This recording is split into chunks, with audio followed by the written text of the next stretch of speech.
And it is 6 o'clock. Good evening. I'm Cordell Wright. And I'm Sam Wright. Being put in immediate contact with the dispatcher in the case of an emergency, it's essential. But a nationwide problem that's also being seen in South Dakota is an increase in the number of accidental 911 calls. Which is why we spoke with the Watertown Dispatch Center to learn more about the mess that it creates and what you should do if it happens. It's our top story tonight at 6. Within the last 7 days, the Watertown Regional 911 Center has seen 256 abandoned 911 calls. Last year, the Watertown Regional 911 Center took over 15,000 calls, several of which turned out to be accidental. Somebody may bump a button on their cell phone, or they maybe misdial. And that takes a lot of time and a lot of resources away from our staff, because we do have to follow up on each and every one of those calls. Communication system.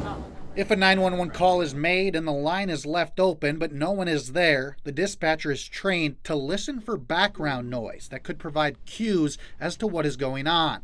If the line goes dead, the dispatcher will send either a text or a phone call. Sometimes people will answer that call. A lot of times they won't. And what that does is that results in a law enforcement or maybe even an emergency medical services response to the scene if we think that there could be a potential 911 emergency.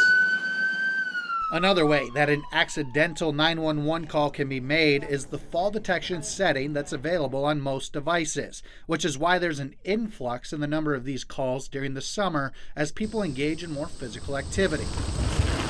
A lot of times it's people on their lawnmowers and they don't know how it even got dialed.